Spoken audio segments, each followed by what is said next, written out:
Hi guys, welcome to this another lecture of corporate restructuring, insolvency and valuation. This is Vaibhav Chitlangia and हम लोग आज insolvency part का एक और नया टॉपिक स्टार्ट करने वाले हैं. ठीक है, भगवान की कृपा से, भगवान की दया से कल हम लोग का आईबीसी खत्म हो गया फाइनली. ठीक है, हम लोग ने उस पर देख लिया कि सीआईआरपी क्या होता है, पार्ट 1 में कैसे करते हैं, पार्ट 2 में कैसे करते हैं हम लोग, एंड पार्ट 3 के अंदर भी इंसॉल्वेंसी रेजोल्यूशन प्रोसेस कैसे किया जाता है. हम लोगों ने उसके अलावा बाकी जो मेन चीजें हैं, जो पार्ट 1 के प्रिलिमिनरी के डेफिनेशंस है एंड पार्ट 4 के पिलर्स ऑफ आईबीसी है, वो सब भी देखा. हम लोग ने हिस्टोरिकल बैकग्राउंड भी देखा था इनिशियल कुछ क्लासेस में. हम लोग ने ये भी देखा था कि सीका में ऐसे क्या प्रॉब्लम्स थे जिसकी वजह से आईबीसी को हमें लाना पड़ा. ठीक है, सारे डिफरेंट कमिटीज देखे थे, डिफरेंट कमिटीज के रिपोर्ट्स की वजह से, किसके वजह से क्या है, सब चीज देख लिया. So insolvency and bankruptcy code is done. ठीक है, इंसॉल्वेंसी एंड बैंक्रप्सी कोड पढ़ते वक्त आप लोगों ने कई बार एक एक्ट का नाम सुना होगा जिसका नाम है सारफेसी एक्ट.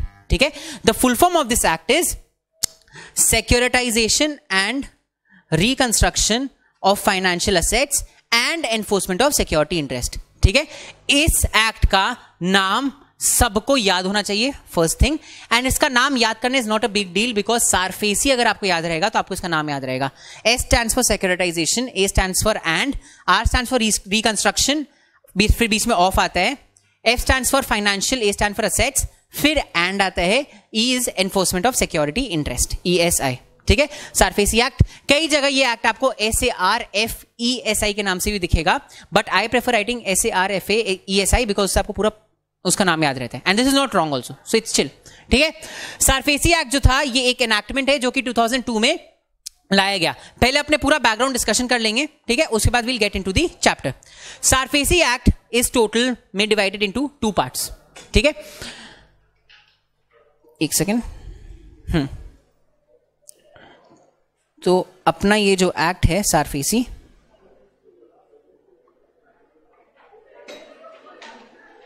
ठीक है, this is in total divided into 2 parts. But वो पार्ट्स में आने के पहले अपने बात करते हैं इसके टाइटल के बारे में. ठीक है, the title talks about what, securitisation, ठीक, and reconstruction of financial assets and enforcement of security interest.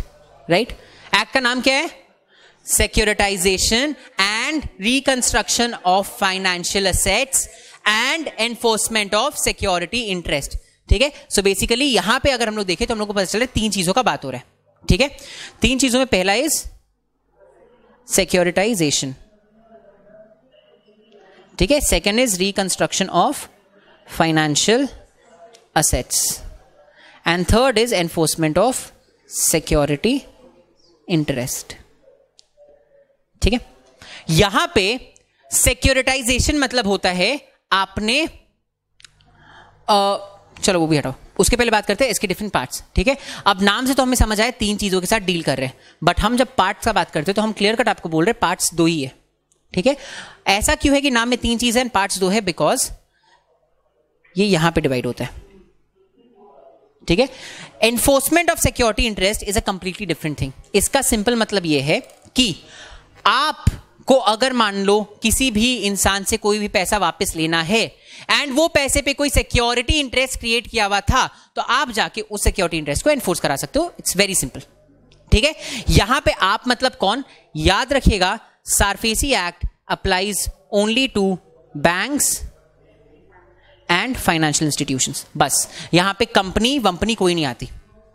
ठीक है, now when I say it applies to banks and financial institutions, I mean what, I mean एक होता है creditor, एक होता है debtor.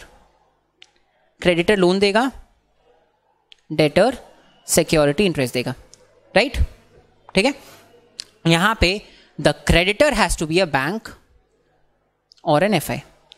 Debtor obviously company ही होगी. ठीक है, डेटर के बैंक, डेटर तो कभी बैंक होगा नहीं. इतना क्लियर है सबको. सो यहां पे the creditor has to be a bank और अ फाइनेंशियल इंस्टीट्यूशन. ठीक है, अगर मान लो एक कंपनी दूसरे कंपनी को लोन्स दे रही है तो वो कंपनी के पास सारफेसी के अंडर राइट नहीं होता. SARFAESI applies only to banks and financial institutions. ठीक है, तो अपने पहले एनफोर्समेंट ऑफ सिक्योरिटी इंटरेस्ट का बैकग्राउंड जानते हैं. इस एक्ट के पहले बताओ कौन सा कोई और ऐसा एक्ट है जो इसके पहले आया हुआ है 2002 के पहले, which deals with the same thing. That act is called, आया है एक एक्ट आया है जिसका नाम है RDD-BFI एक्ट. ठीक है, इस एक्ट का full form is recovery of debts due to banks and financial institutions act, ठीक है। Now recovery of debts due to banks मतलब बैंक को जो पैसा मिलना है उसको रिकवर करने के लिए जो एक्ट बनाया गया उसका नाम है RDD-BFI एक्ट, ठीक है। नाउ जब RDD-BFI एक्ट, और RDD-BFI एक्ट के तो नाम में लिखा हुआ है banks and financial institutions, right, मतलब वो तो specially banks and financial institutions के लिए। तो जब हमारे पास ऑलरेडी एक एक्ट है जो कि specially bank and financial institutions को उनका लोन्स रिकवर करने में हेल्प करता है, तो फिर हमको सारफेसी एक्ट लाने का जरूरत क्यों पड़ा? समझा मेरा क्वेश्चन? इसका नाम है RDD-BFI which means recovery of debts due to banks and financial institutions act. Banks and financial institutions को जितने भी डेट ड्यू हुए हुए हैं उसका रिकवरी करने के लिए जो एक्ट बनाया गया है वो ये वाली एक्ट है। तो जब already banks and financial institutions के लिए एक स्पेशल एक्ट बनाया गया है जिससे वो लोग अपने डेट्स को वापस पाते हैं, अपना जो पैसा अमाउंट है, डिफॉल्टेड अमाउंट है, उसको वापस पाते हैं, तो फिर सारफेसी क्यों चाहिए था हम लोग को? ठीक है, क्वेश्चन समझा सबको? एनी आइडिया किसी को क्यों सारफेसी चाहिए था?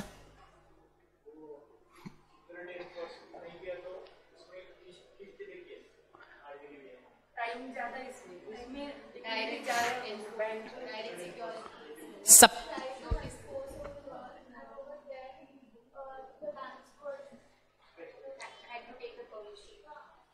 Okay, correct, absolutely correct. So problem क्या हो रहा था, RDD-BFI एक्ट कुछ नया लेके नहीं आया था। जो सिविल कोर्ट में प्रोसीडिंग्स चलते थे ना, उसी प्रोसीडिंग्स को उठा के एक नया ट्रिब्यूनल को दे दिया था जिसका नाम था डेट रिकवरी ट्रिब्यूनल, ठीक है। थोड़े बहुत प्रोसेस में चेंजेस लाया था, कुछ नए ऑफिसर्स आ गए थे, कुछ एक दो प्रोसेस चेंज हो गया था, but overall the skeleton was the same. SARFAESI के बाद the next act that we have to study is this only, RDD-BFI only, ठीक है। तो RDD-BFI में कुछ नया चीज हुआ नहीं था, सिविल कोर्ट की चीज को उठा के बस दे दिया गया था DRT को, डेट रिकवरी ट्रिब्यूनल, ठीक है। बट प्रॉब्लम तो फिर भी रह रहा था ना, प्रॉब्लम तो फिर भी रह रहा था, टाइम तो उतना ही खिंचाता, एनफोर्समेंट उतना ही टाइम लगता, ठीक है। उस समय लॉ ये बोलता था कि अगर मान लो हम बैंक है एंड मेरे पास सिक्योरिटी है, फिर भी हम जाके डिफॉल्ट होने पे खुद से उस सिक्योरिटी को एनफोर्स नहीं करा सकते। मेरे को जाके पहले सिविल कोर्ट के पास और जब ये एक्ट आ गया उसके बाद DRT के पास जाना पड़ता, उसे परमिशन लेना पड़ता, which necessary resulted into a long drawn process, ठीक है। एक तो साल तुम मेरे पैसा लेके बैठे, ऊपर से तुमने डिफॉल्ट किया, हम क्यों भोगे? What was my fault? Bank का गलती क्या था? फिर भी बैंक जाएगा DRT के पास, एक लंबा केस चलेगा एंड बैंक का ही प्रॉपर्टी का वैल्यू घटते जाएगा, ठीक है। This was the problem with RDD-BFI जो हम लोग सारफेसी एक्ट से क्योर करने की कोशिश किए, ठीक है। RDD-BFI came after the report of Narasimham committee 1, ये अपने इंसॉल्वेंसी के फर्स्ट चैप्टर में पढ़े थे, right. SARFAESI came after the report of Narasimham committee 2,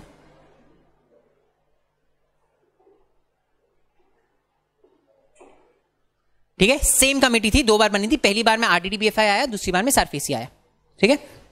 now सुनो सारफेसी में स्पेशल क्या है।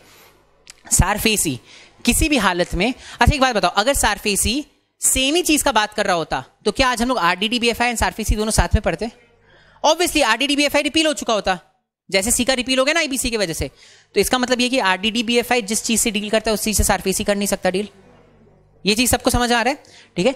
That is exactly the case. SARFAESI दो नई चीजों के साथ ही डील करते हैं। RDD-BFI में कहीं पे भी सिक्योरिटाइजेशन करके कुछ नहीं है, पहली बार सिक्योरिटाइजेशन आया ही है सारफेसी में। एंड RDD-BFI और सॉरी सारफेसी में एनफोर्समेंट ऑफ सिक्योरिटी इंटरेस्ट का भी एक बहुत स्पेशल प्रोविजन है। सो अंडर RDD-BFI क्या होता था, आपका डिफॉल्ट हुआ, ठीक है, हम बैंक है, हम DRT पास जाएंगे, प्रॉपर केस लड़ेंगे, DRT बोलेगा हाँ जाओ अपना एनफोर्स कर लो सिक्योरिटी को, तब हम जाके सिक्योरिटी इंटरेस्ट एनफोर्स कर सकते हैं। दैट इज RDD-BFI के अंडर। सारफेसी के लिए जब ये नरसिम्हा कमेटी पूरा चीज देख रही थी ना सेकंड टाइम, तो उनको लगा नहीं ये चीज is not gonna help, because कोई फायदा ही नहीं हो ना RDD-BFI का, जो सिविल कोर्ट का हालत था वही चीज DRT में भी हो गया। हम लोग को अब बैंक्स को इतना पार देना ही पड़ेगा कि वो खुद से एनफोर्स कर सके, एंड इसलिए सारफेसी एक्ट में ये चीज लिखा हुआ है कि अंडर सेक्शन 13, ठीक है, सेक्शन 13 ये बात बोलता है कि मान लो हम एक बैंक है, आप लोगों ने मेरे से लोन लिया था, आप लोगों में किसी ने भी अगर डिफॉल्ट किया, ठीक है, तो मेरा बैंक उसको पहले नॉन NPA बनाएगा, नॉन परफॉर्मिंग असेट, ठीक है। जैसे ही आपका लोन मेरे बैलेंस शीट में NPA बना, हम आपको एक डिमांड नोटिस भेजेंगे which is your last chance, ठीक है। डिमांड नोटिस के पीरियड में अगर आपने पैसा दे दिया तो गुड, अगर नहीं दिया तो आपका सिक्योरिटी बिना किसी कोर्ट के इंटरवेंशन के हम एनफोर्स करा सकते हैं, ठीक है। सो अगर आपने घर गिरवी रखा है तो हम घर का पोजेशन ले लेंगे, ऑक्शन करा देंगे, बेच देंगे, खत्म बात। हमको कोर्ट से परमिशन लेने का जरूरत नहीं है उसके लिए, ठीक है। तो अभी आप लोग को लग रहा होगा कि मतलब ये क्वेश्चन उठ सकता है कि भाई इसका मतलब तो बैंक के पास अनलिमिटेड पावर आ गया, बैंक को कोई रोक नहीं सकता, राइट। तो यहां पे डेफिनेटली कुछ ना कुछ प्रोविजन बनाया होगा कि अगर मान लो हम ऐसे आके आपको बोल रहे हैं हमको आपका घर चाहिए, आप दे दोगे क्या? आप बोलोगे ना हम बैंक के पास, हम कोर्ट के पास जा रहे हैं। इसमें ये चीज भी लिखा हुआ है कि देखो हम लोग को पता है इंडियंस बहुत चालू होते हैं, ठीक है। जस्ट बिकॉज उनका घर तुरंत ना बिक जाए, थोड़े दिन बाद जाए, वो लोग बेमतलब का झूठ मूठ का केस फाइल करने लग जाएंगे। तो इन्होंने बोला सारफेसी के अंदर जब बैंक्स आती है एंड अपना सिक्योरिटी इंटरेस्ट एनफोर्स कराने के लिए नोटिस भेजती है, डिमांड नोटिस भेजती है, आपके पास डिमांड नोटिस आया तब से लेके जब तक आपका घर आपके पोजीशन से चला ना जाए तब तक आप डीआरटी को एक भी एप्लीकेशन फाइल नहीं कर सकते हो with respect to this particular transaction, ठीक है। सो मान लो आपने लोन लिया मेरे से, ठीक है, आपने अपना घर गिरवी रखा मेरे को, हम जैसे आपको डिमांड नोटिस भेजे आपका डीआरटी के पास जाने का राइट खत्म with respect to this particular transaction. आप नहीं बोल सकते कि इन्होंने मेरे को झूठ मूठ का डिमांड नोटिस भेजा, आप नहीं बोल सकते कि ये लोग बेमतलब का 60 दिन नहीं दे रहे, आप नहीं बोल सकते कि हमने रीपे कर दिया, आप कुछ भी ऑब्जेक्शन डीआरटी के पास लेके नहीं जा सकते हो, ठीक है। कब तक नहीं जा सकते? जब तक हम आपसे आपका घर लेना ले। हम जैसे ही आपका पोजेशन ले लिया आपसे घर का, तब आप डीआरटी पास जाके बोल सकते हो इसको बोलो ऑक्शन रोकने के लिए इसने गड़बड़ किया, ठीक है ना। इस केस में क्या होगा, आपका घर ऑलरेडी जा चुका है, इसलिए लोग बदतमीजी नहीं करेंगे, ठीक है। हम डीआरटी अल्टीमेटली ऑक्शन रोकेगा, ठीक है, बट घर तो आपके पोजीशन से गया ना, ठीक है। तो वो एक फायदा जो सारफेसी में होता है, सारफेसी में आपका पोजीशन जाएगा ही जाएगा। तो जो लोग बेमतलब का पहले केस वेस करते थे उनका तो अपॉर्चुनिटी गया ही, ठीक है। एंड जो लोग बेमतलब का, कई लोगों का मेंटालिटी होता है एक काम करते अभी पैसा देने का मन नहीं कर रहा है, केस चलाते हैं 10 साल बाद पैसा दे देंगे, हमें पता है हमें पैसा देना है बट मस्ती के लिए केस चला रहे, ठीक है। तो आप वो भी नहीं करोगे बिकॉज आपका घर चल जाएगा, समझा आपको। तो ये सब चीज हुआ एनफोर्समेंट ऑफ सिक्योरिटी इंटरेस्ट। तो यहां पे बिना कोर्ट के इंटरवेंशन के लिए बैंक्स को पावर दे दिया गया है, जाओ अपना सिक्योरिटी इंटरेस्ट एनफोर्स कराओ। पहले तुम एनफोर्स कराओगे तब बैंक में केस जाएगा, तब कोर्ट में केस जाएगा, समझा सबको, ठीक है। एनफोर्समेंट सिक्योरिटी इंटरेस्ट ये एक पैराडाइम शिफ्ट था इंडिया के लॉज में। इंडिया में इससे पहले कभी ऐसा नहीं हुआ है कि कोई भी बैंक या कोई भी क्रेडिटर को पावर मिल गया सिक्योरिटी इंटरेस्ट एनफोर्स करा लो बिना कोर्ट को बताए, कभी नहीं मिला है, ठीक है। तो सारफेसी इस हिसाब से सेकेंड पार्ट सारफेसी का इज वेरी डिफरेंट, ठीक है। Now come to the first part. First part is section 1 से लेकर सेक्शन 12, 12 ही सेक्शंस का है first part, which talks about both securitisation and reconstruction of financial assets, ठीक है। नाउ इसमें होता क्या ये देखिए, ये आप हो, ठीक है, ठीक है। ये है आपका बैंक जिससे आपने लिया है लोन, ठीक है। तो आपने लिया है लोन तो आपका पैसा इधर जाएगा, पैसा इधर जाएगा। मान लो लोन का ईएमआई आना था 10 साल में, ठीक है, आपने 10 करोड़ का लोन दिया है तो आपका 10 करोड़ रुपया तो फंस गया अभी, वो 10 साल में धीरे धीरे आता जाएगा। हाँ आपको इंटरेस्ट मिलेगा, बहुत कमाओगे उस लोन से, बट फंस तो गया ना पैसा, ठीक है।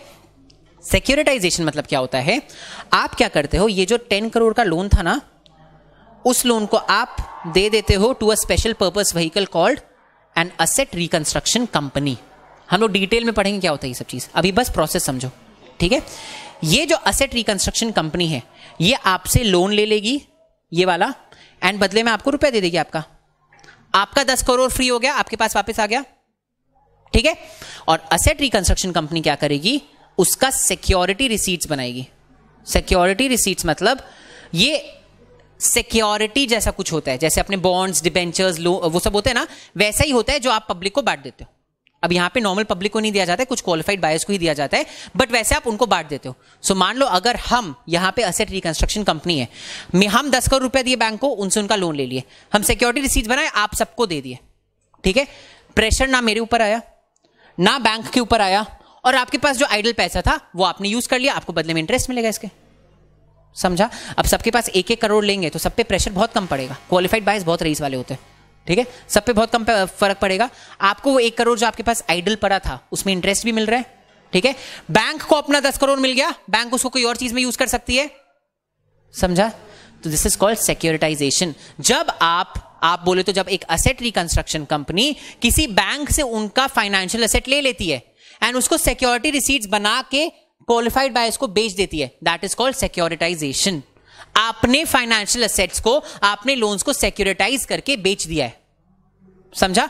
अब क्या होगा, ये डेटर आपको मनी देते जाएगा, ठीक है, ये मनी आप एसपीवी को देते जाओगे, एसपीवी ये मनी जो सिक्योरिटी रिसीट्स होल्डर है उनको देते जाएगा, ठीक है। तो प्रिंसिपल अमाउंट के साथ, यहां 10 करोड़ के साथ लेट्स से इंटरेस्ट आएगा 1 करोड़ का, ये इंटरेस्ट आगे दिया जाएगा और ये इंटरेस्ट आगे दिया जाएगा, सब अपना अपना फी काट के आगे देते जाएंगे। तो अल्टीमेटली फायदा उन इन्वेस्टर्स को भी हुआ, क्वालिफाइड बायर्स को भी, ना आपका पैसा फंसा ना बैंक का फंसा, पैसा फंसा, सब चीज नॉर्मल चला, समझा सबको, ठीक है ना। यहां पे एक बहुत इंपॉर्टेंट क्वेश्चन आता है, व्हाट इफ आपने लोन दे दिया इसको एंड इसने सिक्योरिटी रिसीट्स भी बेच दिया, बट उस पॉइंट पे डेटर डिफॉल्ट कर दिया,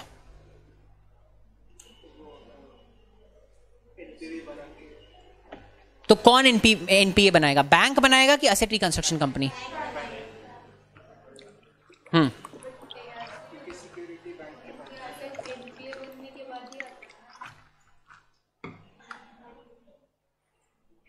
बैंक के पास पावर है कि वो अपने नॉर्मल हेल्दी लोन्स को भी एआरसी को दे सकते हैं, एसेट रिकंस्ट्रक्शन कंपनी को आप दे सकते हो, वो नॉर्मल जो चल रहा है वही होते रहेगा ना, जो भी हम बताए आपको एग्जांपल, आपने दे दिया, उससे सिक्योरिटी रिसीट्स बना के दे दिया, मेरे को जो डेटर है उससे पैसा आएगा, हम एसेट रिकंस्ट्रक्शन कंपनी को देंगे, वो आगे सिक्योरिटी रिसीट्स होल्डर को देगा, वो नॉर्मल चलता रहेगा। याद रखिएगा, जब भी लोन एक बैंक से एक एसेट रिकंस्ट्रक्शन कंपनी के पास जाता है, साथ ही साथ उस लोन से रिलेटेड सारे राइट्स भी उसको चल जाते हैं। बैंक का 10 करोड़ फंसा हुआ है ना, उसको मिल गया ना बदले में 10 करोड़ तुरंत, आपने इनको 2000 रुपया लोन में दिया, ये बोली आपको 2 साल बाद देगी 2000 रुपया, ठीक है।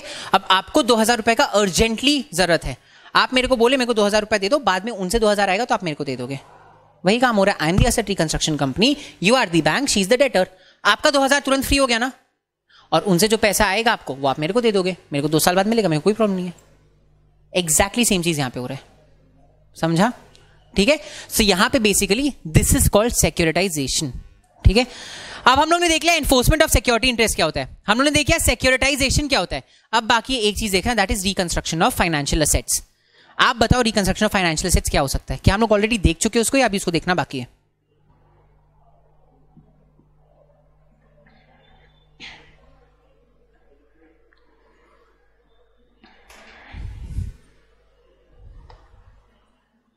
कौन सा पार्ट?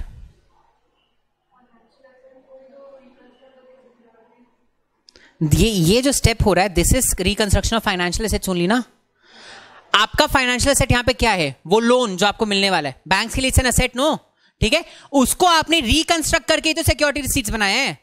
तो securitisation and reconstruction of financial asset same जाते हैं, साथ साथ जाता है वो, ठीक है, क्योंकि आप पहले फाइनेंशियल एसेट्स को रिकंस्ट्रक्ट करते हो, तब उसको सिक्योरिटाइज करके सिक्योरिटी रिसीट्स बनाते हो, समझा सबको। रिकंस्ट्रक्ट मतलब क्या, आप उसको कुछ और बना रहे हो, रिकंस्ट्रक्ट करना मतलब क्या होता है, कुछ और बनाना। इस केस में आपने लोन को कन्वर्ट किया इनटू सिक्योरिटी रिसीट्स, रिकंस्ट्रक्ट किया उसको, समझा। तो इट्स द सेम प्रोसेस, एक ही प्रोसेस में आपने रिकंस्ट्रक्ट भी कर दिया एंड रिकंस्ट्रक्ट करके उसको सिक्योरिटाइज किया है, ठीक है। That is why this is divided into 2 parts, securitisation and reconstruction of financial assets is 1 part and enforcement of security interest is other part, ठीक है। दोनों पार्ट इंडिपेंडेंट है, ऐसा जरूरी नहीं है कि आप एनफोर्समेंट तभी कर सकते हो जब आपने सिक्योरिटाइजेशन किया है, या आपने सिक्योरिटाइजेशन किया है तो आपको जरूरी एनफोर्समेंट करना, ऐसा नहीं होता, ठीक है। दोनों पार्ट्स इंडिपेंडेंट है। द ओनली थिंग इज कि हमें साथ में एक एक्ट लाना था, 12 सेक्शन का एक्ट लाने से बेटर दोनों चीज को साथ में डील कर लेते, ठीक है। इसलिए इस एक्ट का नाम में दोनों चीज लिख दिया, दोनों चीजें कंप्लीटली इंडिपेंडेंट। आपको ये जो नोट्स मिले हैं इसमें केवल पार्ट 1 का बात हो रहा है, इसमें पार्ट 1 पार्ट 2 करके डिवाइडेड नहीं है इन द एक्ट, बट इसमें केवल सिक्योरिटाइजेशन का ही बात हो रहा है, ठीक है। यहां पे अभी हम लोग एनफोर्समेंट का बात स्टार्ट भी नहीं किया। सबको एक फेयर आइडिया आ गया आप सारफेसी किस चीज से डील करता है? रिकंस्ट्रक्शन होने के बाद एसपीवी एनफोर्समेंट करेगा। हाँ, जैसे ही आप अपना लोन को एक एसपीवी को, एक एआरसी को, एसेट रिकंस्ट्रक्शन कंपनी को देते हो ना, उस लोन से रिलेटेड सारे राइट्स एआरसी को चल जाते हैं, तो एनफोर्स करने का राइट भी चल जाएगा उसको, सिक्योरिटी इंटरेस्ट एनफोर्स करने का। सो जो भी अब आगे होगा सब एआरसी करेगा, समझा सबको, ठीक है। So you are basically assigning your loan. तो आप जब लोन असाइन कर रहे हो, आप अपने एसेट को असाइन कर रहे हो, तो सारे राइट्स एंड लायबिलिटीज उसी के साथ जाएंगे, ठीक है। उससे रिलेटेड जितने उससे रिलेटेड जितने लीगल केसेस है, जितने पैसे देना है, जितने लाइबिलिटीज है, जितने राइट्स है, सब चल जाते हैं एआरसी को। जब आप एआरसी को दे रहे होते हो ना अपना लोन, तब ये बैंक का ड्यूटी होता है कि वो डेटर को नोटिस भेजे, ठीक है। नोटिस भेज के बताए कि मैंने आपके लोन को इस कंपनी को दे दिया है, ठीक है। जैसे ही आपको नोटिस भेजा गया, अब डेटर का काम है कि वो जितना पैसा बैंक को ना देके डायरेक्टली एआरसी को देगा। बट अगर मान लो उसको नोटिस नहीं गया है और वो बैंक को पैसा दे रहा है, तो bank will hold the money in trust for the ARC. समझा? जो नॉर्मल कॉन्सेप्ट अपने पढ़ते हैं आज तक। सबको एक क्लियर आइडिया हुआ है सारफेसी एक्ट किसके बारे में, ठीक है। बहुत ही प्यारा एक्ट है, आईबीसी के बाद में सबसे फेवरेट एक्ट यही है। It's a very very technically sorted act. हर एक चीज को बहुत ही सिस्टमैटिक वे में बताया गया, इसमें क्या चीज कैसे होगा, एंड बहुत ही ज्यादा अच्छा दिमाग लगा के बनाया गया एक्ट, ठीक है। तो यहां पे आपको समझा, दिस इज समथिंग जो हम लोग नॉर्मल में करते हैं, इसको बस एक लीगल फ्रेमवर्क दे दिया है बहुत बड़े स्केल में कि अब बैंक्स भी ये चीज कर सकती है। समझा सबको? ठीक है, तो चलिए देखते हैं अपने नोट्स में क्या दिया गया है, ठीक है। So basically SARFAESI act is divided into two parts. One is called securitisation and reconstruction of financial assets, जो कि सेक्शन 1 से सेक्शन 12 तक है, एंड उसके बाद आता है section 13 onwards, enforcement of security interest. Who is the adjudicatory authority under this? DRT. अगर आपको कोई भी प्रॉब्लम है, कुछ भी अपील लेके जाना है, आप डीआरटी के पास ही जाओगे, ठीक है। Asset reconstruction company is a new thing that we have studied here. तो असेट रिकंस्ट्रक्शन कंपनी कोई नॉर्मल कंपनी नहीं होती है, वो एक ऐसी कंपनी होती है जिसको रजिस्ट्रेशन लेना पड़ता है आरबीआई के साथ। तो हम लोग इसमें देखेंगे सिक्योरिटाइजेशन क्या होता है, ठीक है। सारफेसी एक्ट क्यों आया, क्या प्रॉब्लम्स थे जिसको ठीक करने के लिए आया। सारफेसी एक्ट का हम लोग इसमें देखने वाले हैं कॉन्स्टिट्यूशनल वैलिडिटी, चैलेंज किया गया था, कैसे अपहोल्ड किया गया, कौन से प्रोविजन स्ट्राइक डाउन किए, वो देखेंगे हम लोग। उसके बाद हम लोग देखेंगे एआरसी क्या होता है, बिकॉज इसका सबसे इंपॉर्टेंट पार्टी तो एआरसी है ना। एआरसी के बिना सारफेसी का भी आप एनफोर्स कर पाओगे क्या? नहीं, सबसे important part is ARC. So we'll see ARC क्या होता है। एआरसी जब हम लोग देखेंगे तो उसमें हम लोग देखेंगे एआरसी का रजिस्ट्रेशन लेना कंपलसरी है, तो उसका आप रजिस्ट्रेशन कैसे ले सकते हो। अगर रजिस्ट्रेशन दिया जा रहा है तो कैंसिल भी हो सकता है, राइट। तो उसका कैंसिलेशन किस ग्राउंड्स में होता है, इतना देखने के बाद we'll move on to the main securitisation. कैसे करते हो आप सिक्योरिटाइजेशन, कैसे करते हो रिकंस्ट्रक्ट, अपील कैसे लिया जाता है, वगैरह वगैरह वील सी, ठीक है। ठीक है, बहुत ही छोटा सा एक्ट है, फटाक से देखते अपने क्या दिया हुआ है, ठीक है। देखिए, हाँ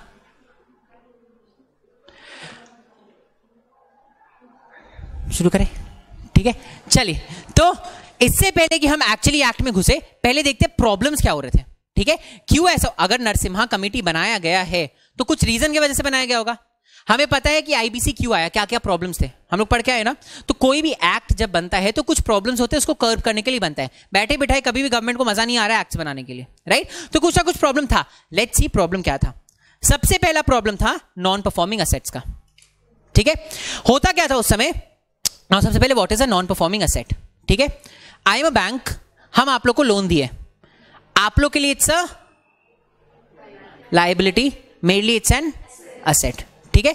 जब तक आप उस लोन का इंस्टॉलमेंट्स मेरे को रिटर्न करते जा रहे हो, तब तक it's a normal asset, normal financial asset. जिस दिन आपने डिफॉल्ट कर दिया, ठीक है, तब चांसेस बन जाता है कि एक नॉन परफॉर्मिंग असेट बन जाए, ठीक है।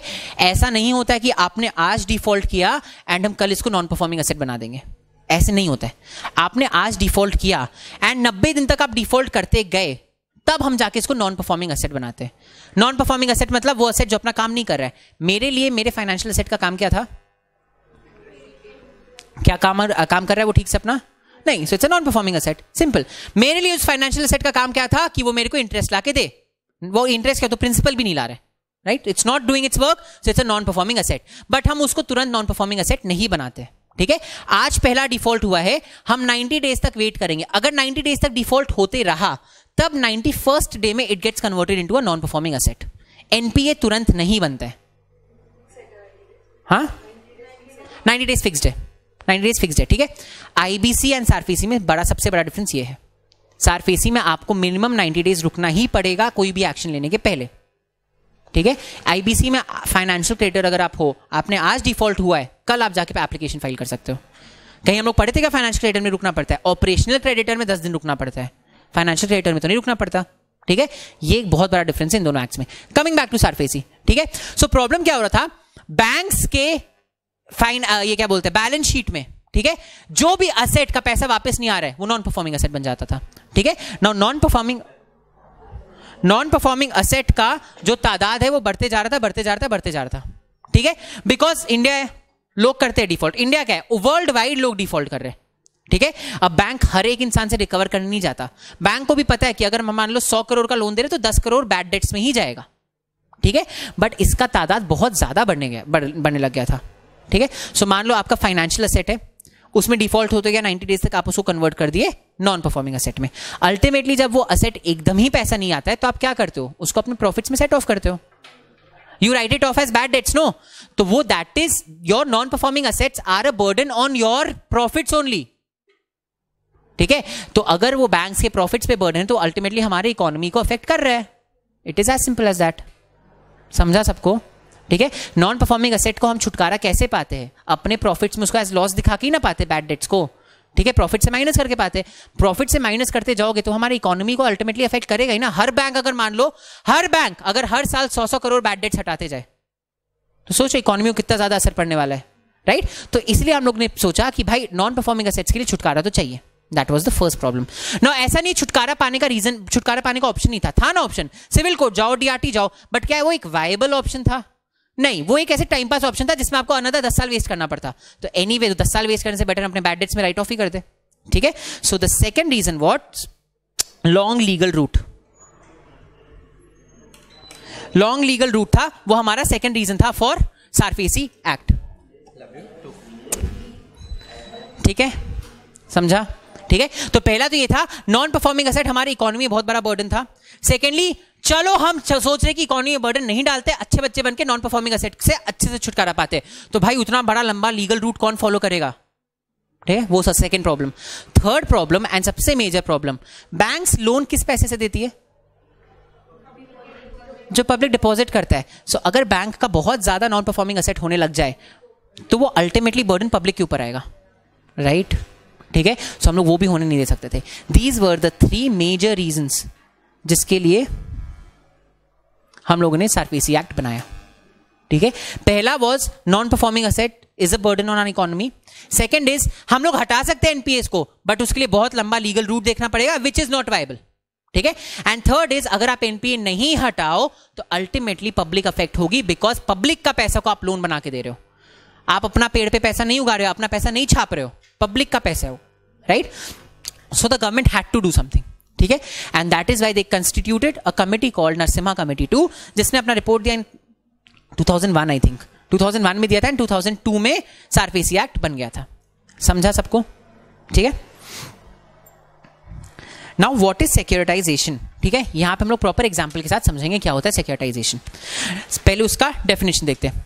Securitisation means acquisition of financial asset by securitization company or reconstruction company from any originator. ठीक है, whether by raising funds by such securitization company from qualified buyers by issue of security receipts representing undivided interest in such financial assets or otherwise. ठीक है, अब इसका मतलब क्या है देखिए, acquisition of financial asset by any securitisation company और reconstruction company. जो हम तब से असेट रिकंस्ट्रक्शन कंपनी बोल रहे हैं ना, इसी कंपनी को डिफरेंट कंट्रीज में डिफरेंट नाम से बुलाया जाता है। फॉर एग्जांपल, इंडिया में असेट रिकंस्ट्रक्शन कंपनी, एक country I don't remember the name, उसको बोलते हैं वहां पे असेट मैनेजमेंट कंपनी। ठीक है, कई जगह पे इसको सिक्योरिटाइजेशन कंपनी बोलते हैं, कई जगह पे इसको कंस्ट्रक्शन कंपनी बोलते हैं, रिकंस्ट्रक्शन कंपनी। ठीक है, सब जगह नाम डिफरेंट है, इंसान से सेम है, रिश्ता वही सोचनी टाइप से। ठीक है, इंसान सेम है एकदम। इंडिया में उसको एसेट रिकंस्ट्रक्शन कंपनी बोलते हैं। So what is securitisation? It is the process जिससे एक asset reconstruction company financial assets को अक्वायर करेगी। यहां तक हम लोग ने पढ़ लिया। यहां पे फ्रॉम एनी ओरिजिनेटर। ठीक है, आप देखो एक पीछे ब्लैंक पेज होगा अपना इसमें नोट्स में। ठीक है, वो इसलिए बिकॉज इसका भी एक प्रोसेस है जो अपने लिखेंगे। नहीं, यहां ब्लैंक पेज, यहां पे अंदर। ठीक है, प्रोसेस में, in the process of securitisation, Manav, originator एक बैंक को बोला जाता है। ठीक है, ओरिजिनेटर इज द बैंक जिसका फाइनेंशियल एसेट आप ले रहे हो, एंड जिस डेटर को वो लोन दिया गया था उस डेटर को बोला जाता है ओब्लाइजर, OBLIGOR। ठीक है, तो जिस बैंक से आप लोन ले रहे हो जिस बैंक का लोन आप ले रहे हो रिकंस्ट्रक्ट करने के लिए, that bank is called originator. And bank ने जिसको लोन दिया था, वो इंडिविजुअल, वो कंपनी, वो जो भी इंसान, उसको बोलते हैं ऑब्लाइजर। समझा सबको? ठीक है। सो यहां पे क्या बोल रहा है, सेक्युरिटाइजेशन इज जब एक असेट रिकंस्ट्रक्शन कंपनी एक ओरिजिनेटर से उनका फाइनेंशियल असेट ले लेती है। ठीक है। अब फाइनेंशियल असेट आपको फ्री में तो मिलने वाला है नहीं, उसके लिए पैसा देना पड़ेगा। तो वो पैसा या तो आप अपने पॉकेट से लगाओ या क्वालिफाइड बायर्स को सिक्योरिटी रिसीट्स देके उनसे जो पैसा है वो वहां पे इन्वेस्ट करो। समथिंग जो हम लोग ऑलरेडी पढ़ चुके हैं। क्लियर? सिक्योरिटाइजेशन का प्रोसेस, इसका चार्ट हम लोग बनाएंगे एंड ऑफ द चैप्टर में।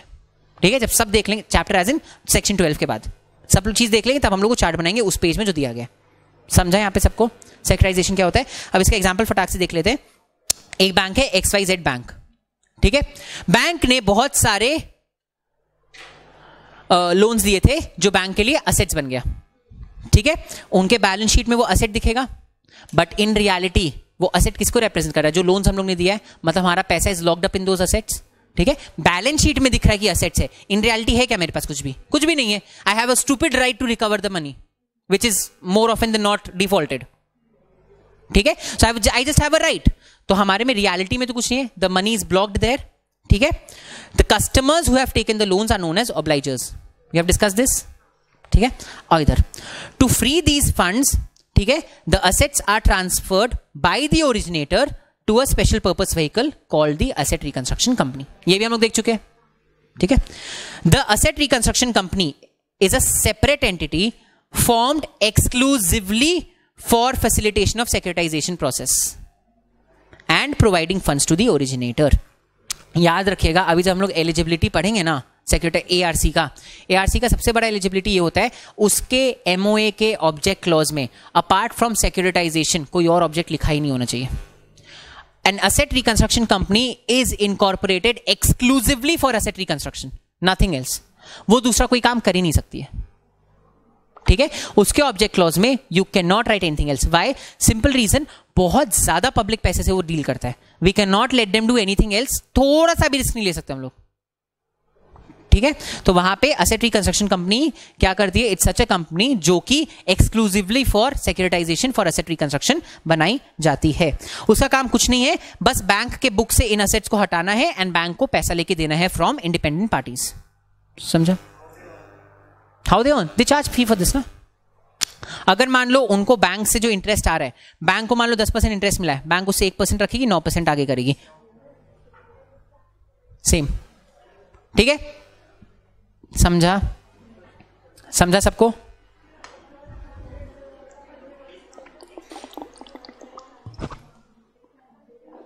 एक असेट रिकंस्ट्रक्शन कंपनी एक बार में एक थोड़ी करती है, कितने बैंक का कितना लोन्स लेके बैठी रहती है, सबसे 1% भी लेगा तो उसका काम निकल जाएगा।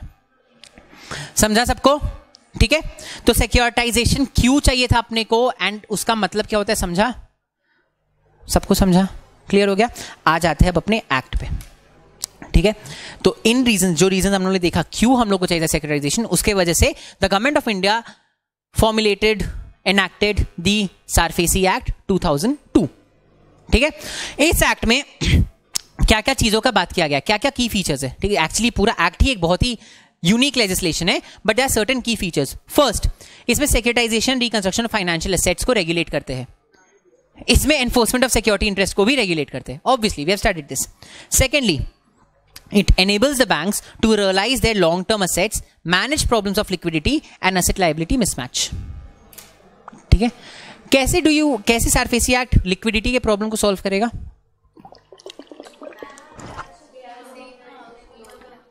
वो जो ब्लॉक्ड फंड है वही तो फ्री हो रहा है, वही तो काम है लिक्विडिटी मैनेज करने का, राइट? वो चीज है। ये बैंक्स का रिकवरी को इंप्रूव करता है। अच्छा याद रखिएगा एक और चीज, ठीक है। कई बार ऐसा होता है कि हम एक बैंक है, ठीक है, हम लोन्स दे रहे यार, बहुत पैसा लोन्स दे दिया, बट ये रिकवरी वाला झंझट हमसे ना हो पाएगा। तो हम सिंपल एक काम करते हैं, तुम असेट रिकंस्ट्रक्शन कंपनी हो, रख लो सारा लोन, मेरे को पैसा दे दो, रिकवरी का काम तुम करो। That is one way. Second way is, हम बैंक है, हम बोल रहे हैं हम सक्षम है सब चीज वापस लेने में, ठीक है, पैसा वैसा हम ही रिकवर करेंगे। डिफॉल्ट होना शुरू हो गया, नॉन परफॉर्मिंग एसेट बन गया, हम बोले भाई अब मेरे से नहीं झेला जाएगा, तो I can just transfer it to the asset reconstruction company after it has become a non performing asset. पहले भी कर सकते हैं, बाद में भी कर सकते हैं। पहले वाले में करोगे तो सिक्योरिटी रिसीट्स लेगा, सेकंड वाले में करोगे तो वो केवल एनफोर्स कराएगा सिक्योरिटी इंटरेस्ट, राइट। आप अगर मान लो एनपी होने के पहले ट्रांसफर कर रहे हो, ठीक है, तो एआरसी के पास ऑप्शन है, या तो वो उसका सिक्योरिटी रिसीट्स बना के बेचे या उसको अपने पास पड़े रहने दे, सब ऑप्शन उनके पास, ठीक है। बेसिकली आप अपना बैलेंस शीट क्लियर आउट कर रहे हो, आप अपना बैलेंस शीट में लिक्विड एसेट्स दिखा रहे हो in place of the blocked funds, ठीक है। And the last is it provides for setting up of asset reconstruction company. Very important, because asset reconstruction company को रिकॉग्निशन मिला है अंडर दिस एक्ट। आप companies act के under asset reconstruction company डालोगे तो वो एक नॉर्मल कोई भी कंपनी बन जाएगी, but asset reconstruction company is a special company.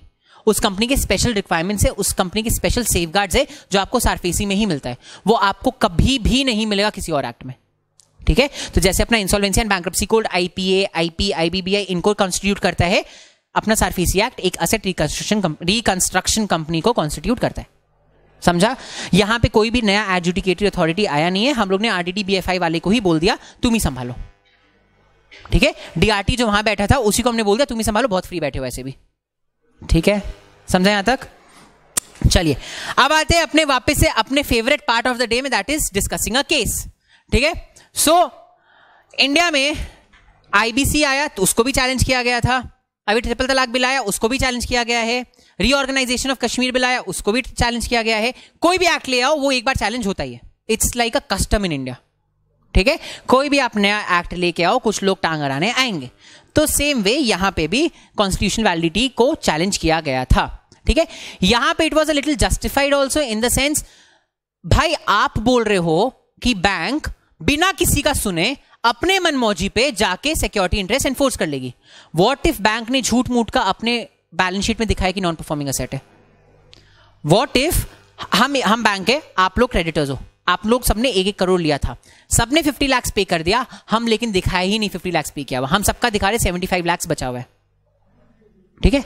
But मेरे पास तो पार है ना कि जब तक हम एनफोर्स नहीं करेंगे तब तक आप कोर्ट के पास जा ही नहीं सकते हो, तो बैंक तो मिसयूज कर सकती है ना इसका, ठीक है। तो थोड़ा जस्टिफाइड ग्राउंड्स था कि बहुत हार्श है वगैरह, we will see the grounds and everything, but ultimately इसके कॉन्स्टिट्यूशनल वैलिडिटी को भी चैलेंज किया गया था।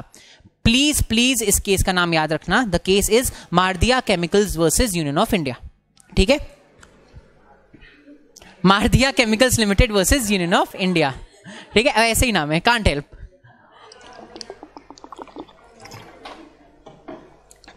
ठीक है। बेसिकली हुआ क्या था, दिस वाज अ कंपनी जिसने लोन लिया था आईसीआईसीआई बैंक से। After the enactment of SARFAESI ICICI bank ने सारफेसी के अंडर अपने राइट्स एक्सरसाइज कर लिए थे, इसलिए मारदिया चिढ़ के आया था, बोलता कि भाई ये एक्ट ही बकवास है, एक्ट अनकॉन्स्टिट्यूशनल है, ठीक है। नाउ आप जब कोर्ट के पास जाते हो तो आप मुंह उठा के ऐसे ही जाके नहीं बोल सकते अनकॉन्स्टिट्यूशनल है, you should have solid grounds to say that. हम लोगों ने डिस्कस किया हम लोग कॉन्स्टिट्यूशनलिटी किसके ऊपर चैलेंज करते हैं सबसे ज्यादा, fundamental rights. Your constitutionality is always challenged on your fundamental rights. Mainly 3 rights, golden triangle, 14, 19 and 21. 14, 19 and 21. इनके ऊपर ही जनरली चैलेंज होता है, सबसे इजीली आप 14 पे चैलेंज कर सकते हो। हर चीज में दिखा दो इक्वालिटी खराब हो गया, वो अनकॉन्स्टिट्यूशनल हो जाएगा, ठीक है। तो यहां पे भी चैलेंज किया गया on based on the fact ये कॉन्स्टिट्यूशनली वैलिड नहीं है। इनके ग्राउंड्स क्या क्या थे देखिए, पहला कि जब इंडिया में आरडीडी बीएफआई एक्ट जैसा एक्ट है जो कि स्पेशली बैंक्स के लिए बनाया गया है, तो फिर आपको ऐसा, और उनका वर्ड से ड्रेकोनियन लेजिस्लेशन लाने का काम नहीं है। ड्रेकोनियन मतलब something which is very devilish, ठीक है, जो कि बहुत ही स्ट्रिक्ट है, बहुत ही it's very how do explain draconian, मतलब बहुत ही भयंकर, इतना भयंकर एक्ट लाने का कोई काम नहीं था, थोड़ा सा नॉर्मल सा एक्ट ले आते आप, ठीक है। दैट वाज देयर पहला ग्राउंड। उनका ग्राउंड ये नहीं है कि आपने एक्ट क्यों लाया, उनका ग्राउंड ये है कि जब एक एक्ट ऑलरेडी है जो कि डील कर रहा है विथ दिस पर्टिकुलर एस्पेक्ट, और वो जब इतना प्यारा सा अच्छा सा नॉर्मल सा एक्ट है, तो आप ऐसा भयंकर सा एक्ट क्यों लेके आ रहे हो। First point which is very valid, ठीक है। सेकेंड पॉइंट, आपने जो डेटर है उसकी लायबिलिटी के बारे में तो बात कर ली, what about lenders liability, what about banks का लायबिलिटी। बैंक के ऊपर भी कुछ रिस्पॉन्सिबिलिटी आती है ना जब वो लोन देता है, उसकी लायबिलिटी का बात क्यों नहीं की। व्हाट इफ बैंक ने बोला था वो मेरे को जो पैसा देगा इंस्टॉलमेंट्स में देगा, वो इंस्टॉलमेंट्स देने में डिफॉल्ट कर रहा है, तब सो आपने एक ही पार्टी के बारे में बात की, आपने दूसरे पार्टी के बारे में बात नहीं किया यहां पे, समझा? This was the second contention. Third contention was section 13 में एनफोर्समेंट ऑफ सिक्योरिटी इंटरेस्ट में हमने आपको बताया एक बार डिमांड नोटिस चले गया है, आप कुछ नहीं कर सकते जब तक एनफोर्स नहीं हो सकता. They like this is against all the principles of law. मतलब मेरे अगेंस्ट एक्शन लिया जा रहा है, मेरे को दिख रहा है बैंक बदमाशी करिए, फिर भी हम कोर्ट्स नहीं जा सकते. ये कहां का इंसाफ हुआ? ये भी बहुत ही वैलिड ग्राउंड है. ठीक है भाई, आपके अगेंस्ट कुछ हो रहा है तो it's a matter of right कि आप जाओगे ना कोर्ट्स के पास लड़ने के लिए, आपके राइट्स वायलेट हो रहे हैं, आप मेरे को कोर्ट जाने से कैसे रोक रहे हो? That was there third point. ठीक है. एंड द लास्ट वाज, यहां पे ऐसा बताया गया कि अगर मान लो डीआरटी ने कुछ डिसीजन दिया है आपके फेवर में या आपके अगेंस्ट कुछ डिसीजन दिया है, आप अपील में जाओगे डीआरएटी. ठीक है. बट यहां के प्रोविजंस के हिसाब से डीआरएटी में अपील में जाने के लिए आपको minimum 75% of the disputed amount deposit करना पड़ता था. तो भाई अगर हम 75% डिपॉजिट करने के सक्षम ही होंगे तो हम डीआरएटी जाएंगे क्यों इन द फर्स्ट प्लेस? समझा? तो उन्होंने बोला भाई 75%, 5%, 10%, 25%, चलो टू एन एक्सटेंट 50% भी सेबी लॉज में दिया गया, आप 50% तक मांग लो. 75 तो कोई मतलब कुछ भी है, ये तो रैंडमनेस. ठीक है. इन 4 ग्राउंड्स पे चैलेंज किया गया था इसके कॉन्स्टिट्यूशनलिटी को. ठीक है. तो आपने डिस्कस करे चारों ग्राउंड्स. पहला ग्राउंड कि जब आरडीडी बीएफआई एक्ट है तो उसके में उस जगह आपको ऐसा भयंकर एक्ट लाने का क्या काम था? बताओ आप क्या बोलोगे इस केस में?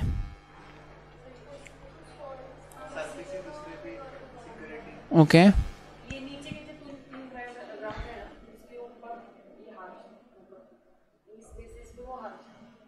सो आप बोल रहे हो कि सही बात है, भयंकर एक्ट हटा दो.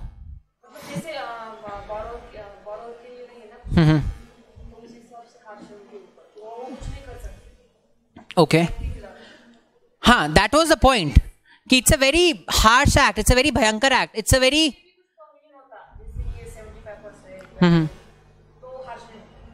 ओके.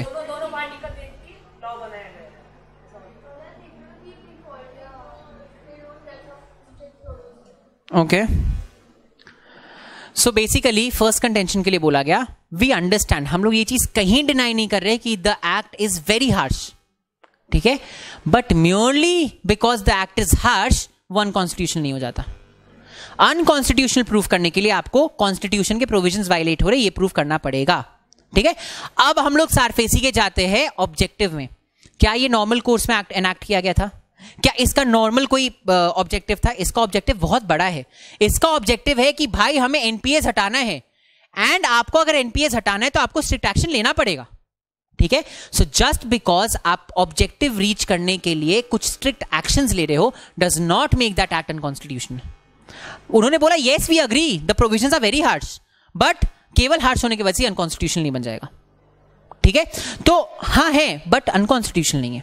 ठीक है. कोई भी राइट्स कहीं पे भी वायलेट नहीं हो रहे. इसका ऑब्जेक्टिव जो हम लोग अचीव करने का कोशिश कर रहे हैं वो ऑब्जेक्टिव अचीव करने के लिए ये स्टेप्स लेना जरूरी है. उसके बिना हम लोग देख चुके हैं कुछ नहीं हो पाता. आरडीडी बीएफआई कितना बड़ा फेलियर था, सी का कितना बड़ा फेलियर है, सब देख रहे हैं हम लोग. कुछ नहीं हो सकता. So it is not held constitution unconstitutional on this ground. ठीक है. फिर आते हैं सेकंड ग्राउंड में, लेंडर्स लायबिलिटी. लेंडर्स लायबिलिटी कि आपने लेंडर की गलती के लिए तो कुछ नहीं बोला.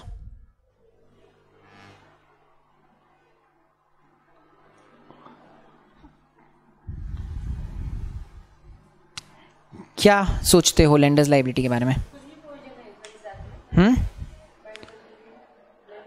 ऐसा कुछ नहीं है कि लेंडर अगर गलती करे तो आप क्या कर सकते हो, ऐसा कुछ भी नहीं है. एक्सप्रेस प्रोविजन नहीं है. दूसरे एक्ट्स आपका कंटेंशन लेकिन ये है कि इस एक्ट में नहीं है. This act is one sided is what you are saying. तो आपको प्रोटेक्ट करना तो इसी एक्ट में बताना पड़ेगा. Okay.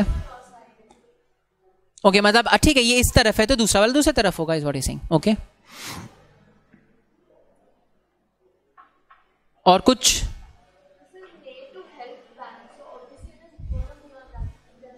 So this is what they use in the first contention. It is supposed to be this way because it is pro banks. So it's gonna be harsh on the debtors. It is supposed to be harsh on the debtors. नहीं तो debtors कभी अपना पैसा वापस नहीं देने वाले. ठीक है. Lenders liability के लिए they said one more thing. They said भाई जरूरी है क्या कि एक्ट में एक प्रोविजन बनाना कि अगर बैंक ये गलती करे तो ही आप कोर्ट जा सकते हो.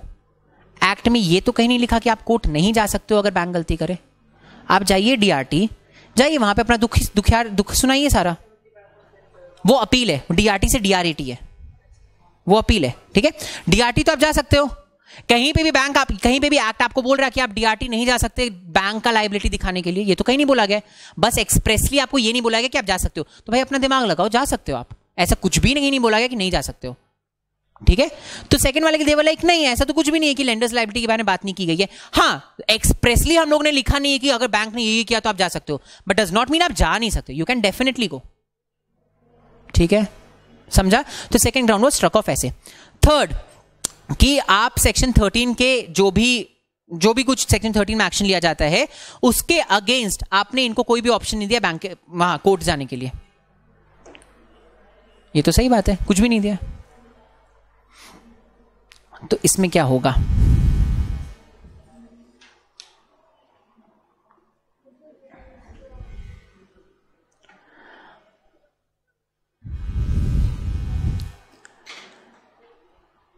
इसमें कोर्ट ने बोला हमने उस पॉइंट पे जाने मना किया है, ऐसा हम लोग ने बोला है कि आप बैंक कभी नहीं आ सकते। We have given you an opportunity to come to the bank just a little later, ठीक है।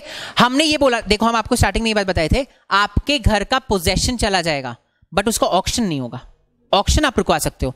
तो अल्टीमेटली ओनरशिप तो कहीं नहीं जा रही ना, ओनरशिप तो कहीं नहीं जा रही है। अगर आपने सच में कुछ गलती नहीं की है तो आपको आपका राइट मिलेगा। द ओनली थिंग इज आप बैंक थोड़ा लेट से जाओगे, आप सॉरी डीआरटी थोड़ा लेट से जाओगे, ठीक है।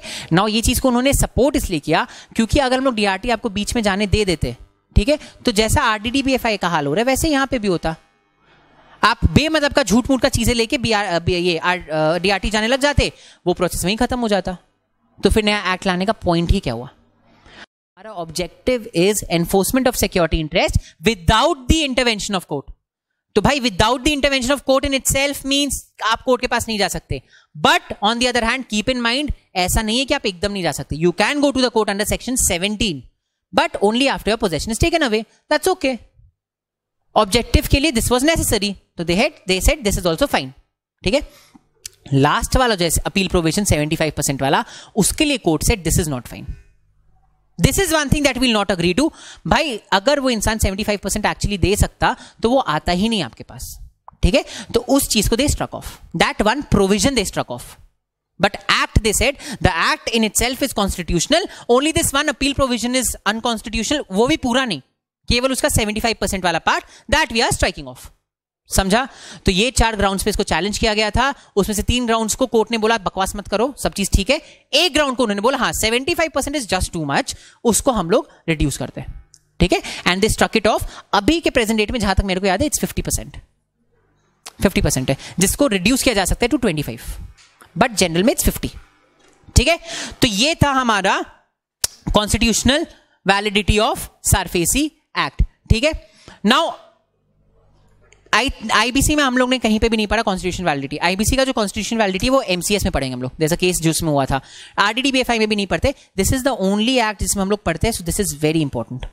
सीआरआई में आपसे एक केस ये पूछा जा सकता है कि SARFAESI act is a very draconian act and hence should be held unconstitutional, या what was the case of Mardia Chemicals versus Union of India, ठीक है, या how will you justify that SARFAESI act is constitutional, आपको ये पूरा लिखना पड़ेगा। It's a very important part of this chapter, समझा सबको, ठीक है। नाउ एक बार फटाक से डेफिनेशंस देखते हैं and then we'll stop for today. कल अपने एसेट रिकंस्ट्रक्शन कंपनी स्टार्ट करेंगे, ठीक है। नाउ डेफिनेशंस से भर भर के time pass definitions, we'll just see the main ones, ठीक है।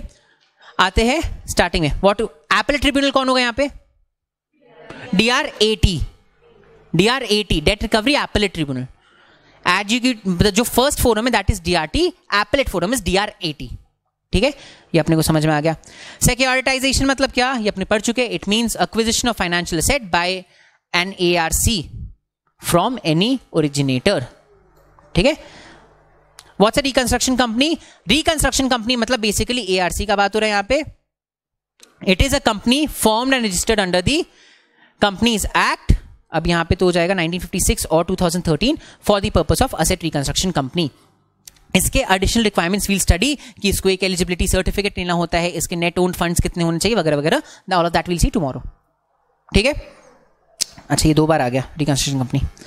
नाउ असेट रिकंस्ट्रक्शन क्या होता है? It means acquisition by any asset reconstruction company of any right of any bank और financial institution in any financial assistance for the purpose of realisation of such financial assistance. मतलब कोई भी asset reconstruction company अगर किसी bank या financial institution से उनके financial asset से रिलेटेड राइट्स ले लेती है in order to help them to recover that financial asset, it is called asset reconstruction. ठीक है। Now what is a non performing asset? Non performing asset is a financial asset जो कि पैसा वापस नहीं ला रहा है, जिसका सब स्टैंडर्ड हो चुका है, जो डाउटफुल हो चुका है, लॉस हो चुका है, एंड आरबीआई के गाइडलाइंस के हिसाब से उसको नॉन परफॉर्मिंग एसेट बना दिया गया है। One requirement is the default should be of 90 days minimum. उसके बिना आप नॉन परफॉर्मिंग एसेट नहीं बना सकते हो। ठीक है। सिक्योर क्रेडिटर क्या होता है ये अपने को डिस्कस करने का जरूरत है क्या? अब सबको पता है सिक्योर क्रेडिटर क्या होता है। एंड बोरोवर क्या होता है? Borrower means any person who has borrowed money from any bank और फाइनेंशियल इंस्टीट्यूशन। प्लीज बच्चे जैसे डेफिनेशन याद मत करिएगा, इसका मत करिएगा, कोई रिक्वायरमेंट ही नहीं है। इसके सारे डेफिनेशन आर वेरी जेनेरिक। अगर एआरसी का डेफिनेशन आता है तो हम लोग सेक्शन 3 का पार्ट ये वाला चीज लिखेंगे जो अपने कल डिस्कस करने वाले। ठीक है। डेफिनेशन बस आपके रेफरेंस के लिए था, उसको याद करते मत बैठेगा। ठीक है। तो फटाक से अपने रिवाइज करते हैं। आज हम लोग ने क्या देखा? हम लोग ने आज देखा सारफेसी एक्ट 2002 क्या होता है। पहले भी सारफेसी एक्ट क्या है, एक्ट का बैकग्राउंड क्या है, जिसके लिए हम लोग को उसके पूरे नाम में घुसना पड़ा। The name of the act is securitisation and reconstruction of financial asset and enforcement of security interest. ठीक है। 2002 act, this came after the report of Narasimham committee 2। ठीक है।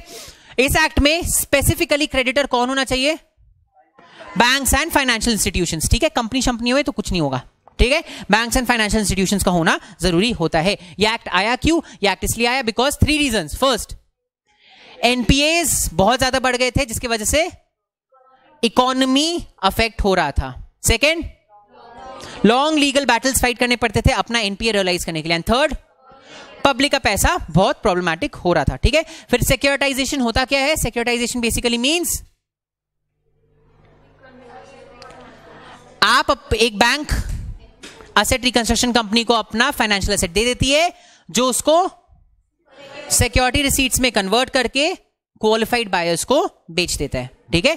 और जो पैसा वहां से आता है वो बैंक को दे देता है। बैंक का अपना जो ब्लॉक्ड फंड्स है वो चीज फ्री हो जाता है।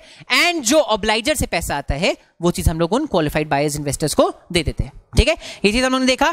फिर हमने देखा सारफेसी एक्ट क्या क्या करता है। तो सारफेसी एक्ट ये सब टाइम पास चीज करता है, देख लेना वो चीज। एंड लास्ट हमने देखा constitutional validity of SARFAESI act. कौन सा एक्ट केस में आया था ये? Mardia Chemicals versus Union of India. 4 grounds पे इसे कॉन्स्टिट्यूशनलिटी को चैलेंज किया गया था। 3 were rejected, 1 was accepted, but उससे केवल एक प्रोविजन स्ट्राइक डाउन हुआ था, उससे पूरा एक्ट नहीं हुआ था। ठीक है।